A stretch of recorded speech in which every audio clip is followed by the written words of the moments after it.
Hey folks, I needed to come and make a video today.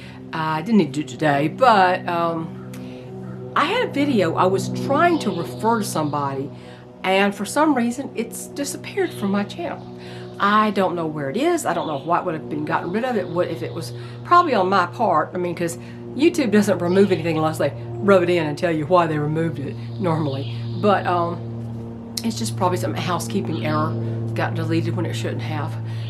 But I think it's a very important video. And because of what I see on the internet every single day, seems like I'm always seeing people say, look at my brand new coop. And there's no ventilation. And they have a lot of birds in a little coop, or they bought one of the little crappy little Tractor Supply things, or something from Wayfair or something. Little tiny coop, and they've got like 20 birds they want to put in, large fowl birds. And I'm thinking, yeah, well, you know, I've even seen some big channels put birds in something that I didn't feel was appropriate. But like I say, I counteract bad information with better information if I can. And this is something I know a great deal about. Two biggest mistakes, in my opinion, that people make when designing and building their own chicken coops, or ordering chicken coops from somebody else. Because not everybody builds their own, but a lot of times they will order one from someone and think that people know what they're doing, but that doesn't mean they know much about chickens, the people who build the coop. So, the first and the biggest one, in my opinion, that I've seen lately is not enough ventilation, or worse, no ventilation. You need airflow for several reasons. Of course, chickens need fresh air for their health. But also, you need ventilation so that the moisture in the coop can off-gas and escape the coop, because moisture inside of a coop is the enemy of these birds. And in the wintertime, that's why they get frostbite, is because there's too much moisture inside the coop. Not just the cold, but the moisture in addition to the cold. So, I'm going to put some pictures of our first coop that we built.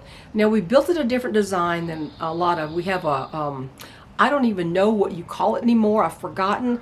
It's where they roost over the top of a big a big compartment, and you scoop it out the back from under. They don't ever get into their shavings. They don't ever get into the poop or the shavings themselves. They just poop through a screen or something, and you shovel it out the back.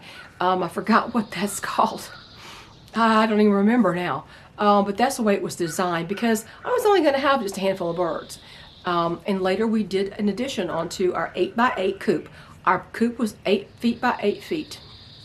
And at the highest point is about 6 feet tall. Went down a little lower in the back, so you didn't have to hunch all the time. You can walk into it easily. And it had a nest box that you could open from the outside to get the eggs if you wanted to. And I think then we added an external nest box that I can't remember when we did that, but it wasn't long after it was constructed. Because I was getting guineas, and guineas are floor nesters. And so we had these nests down low on the floor, and you could go around the back and open the top and get the eggs. Well, okay, so anyway, it was designed differently than my subsequent coops. But we built it with recycled materials. Well, let me tell you, the ventilation in that thing, it was pretty darn good. It had a window in the front, had a window on the side, until we made the addition when that window had to be cut out and became a door between the two sections. And it had ventilation all along the top. The way we did it, we did the framework, we framed the building, and on backyardchickens.com there is an entire construction sequence of pictures from the ground up showing how we built that original coop. It's under articles written by Speckled Hen, one word, no caps, and it's called The Clutch Hutch. The Clutch Hutch was a name that a friend of mine from high school came up with. Thank you, Kathy, wherever you are. She's in Pennsylvania. We built this coop, and we were tending to get no more than maybe 10 chickens. And we got 8 hens, and then something happened, and the feed store owner says, "Here, take this chick," and then she got me she said, well, you need a friend for it too, so here you go. So it was a deformed chick. She should have put it down, but she foisted it off on me to figure out that this chick could not live. So anyway, it got run over constantly. Its head was cocked to the left and couldn't turn its head. But anyway, so we ended up with 10 hens and 1 rooster. And 10 months after the chicks came, we got a rooster. And so there were 11 adult large fowl birds in that coop. And I wanted something. I wanted more. And so we built the addition, the 10 foot? No, 20 foot addition? I'm trying to remember. No, 20. Oh, 12-foot addition. Hello, 8 plus 12 is 20. And so we built that addition, and at one time we had too many birds. But the ventilation, the way we put the ventilation in, now here's the thing, ventilation is high. It's over their heads. It's not where it blows across them on the roost or at the floor level. Ventilation is high. Drafts are low. You don't want drafts breezing across them on the roost. Now, a breeze in the summertime is fine, but you don't have that much summer. Most people don't, unless you're in Florida or something and you want an open coop, which is sometimes very preferable to having an actual building. But anyway, we put the framework was there, and then we put hardware cloth up high, and then we put the plywood on the front up to the bottom of the hardware cloth. So there's a vent all along the entire length of the building, and it had a top on it. It had a hinged cover that you could open just a little bit or open wide, either way. And so we had that. Then in the back was one of those vents that you see on the basement walls, just a little rectangular vent that has a screen over it. That was on the back. So it had the window on two windows, it had all that ventilation, it had the vent in the back. So it had plenty of ventilation. That is key to keeping the health of your chickens and keeping it from smelling bad. So as you watch these pictures, take a look at how this was constructed. Always over your events, put hardware wire. They call it hardware cloth. It's not cloth, it's wire.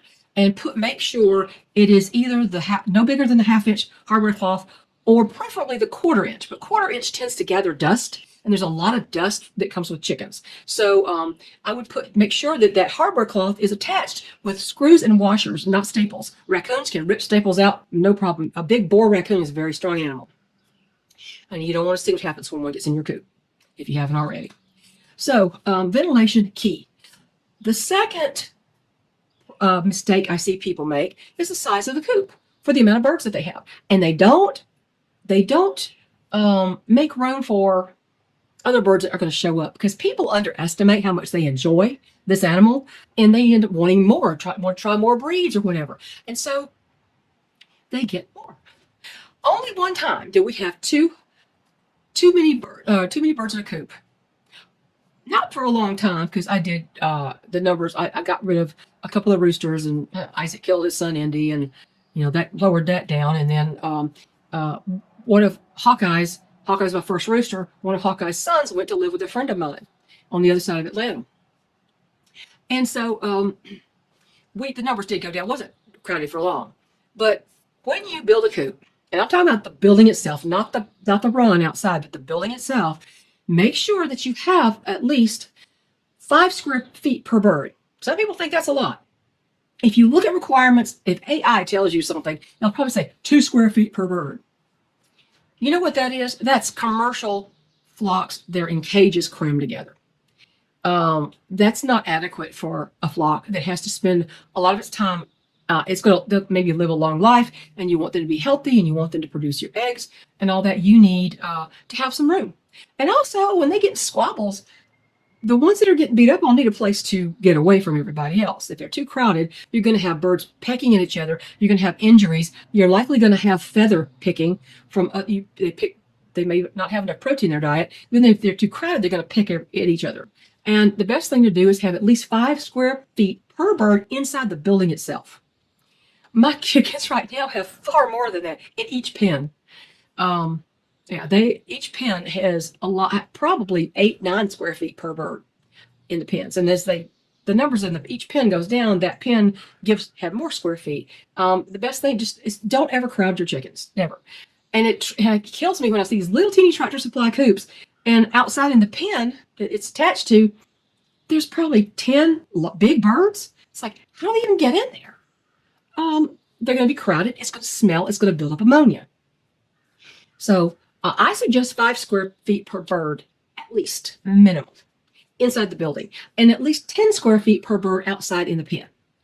But your number of birds will change from time to time. It's best to make it bigger than you think you need and more ventilation than you think you need.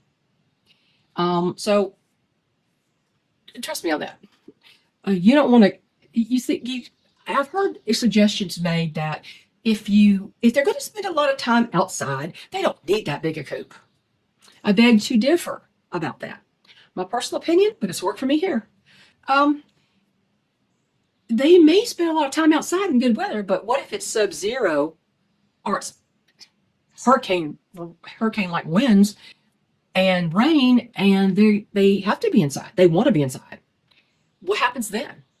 I suggest you build the coop large enough floor space that if they cannot go outside for a week or two straight or more in bad weather, that they don't have to. And they have plenty of room and space, and they have plenty of airflow up high over their heads.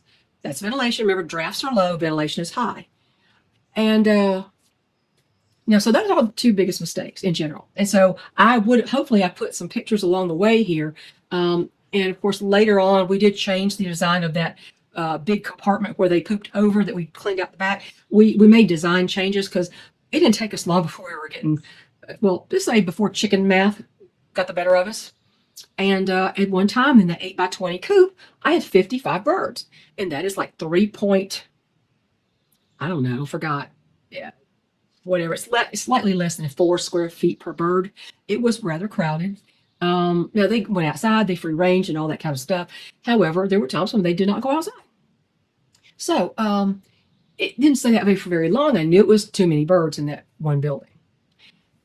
So there you go. There's the 2 biggest mistakes, in my opinion. Not enough ventilation. I've seen too many people. Well, it's cold here. We can't have the wind come in. You need to have it up high where the air can get out. It's not the wind coming in as much as the moist, poopy air getting out that you need. So not enough ventilation. Even if I see in my current steel barn, we changed from all the separate coops to one steel barn with multiple pens because it got to be, we haven't live on a hill. And it got to be that it was dangerous. I broke my ankle one time going down the slope to these other pens. And we had several pens in bad weather. We had to go from this coop to this coop to this coop.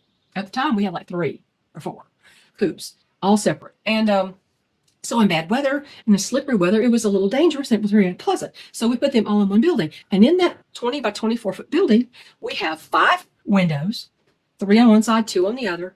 And the big roll-up door in the back, 6 foot wide roll-up door, like a little garage door.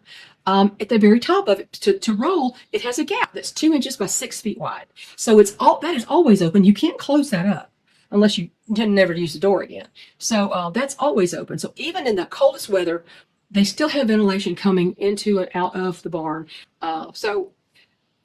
Ventilation in a metal building in the summer can get very hot, especially if it's not insulated. Ours has the bubble wrap insulation that's got the bubble wrap with the reflective foil sandwiched together. And that's what the walls and the ceilings are all insulated with that. And also some of the cavities of the walls I've insulated coops with Walmart bags, say them plastic Walmart bags or grocery bags of any kind, just the plastic ones. Get garbage bags full, stuff them thing down in wall cavities. That's great insulation. And just an air cavity is good insulation, but stuff that down in it. I've used a lot of Walmart bags that way in the past. So that's all I want to say. Don't know whatever happened to the video. I have no idea. If I remember, I had finished my quilt that I was working on. Praise the Lord, that took 6 months from the time I started cutting it out.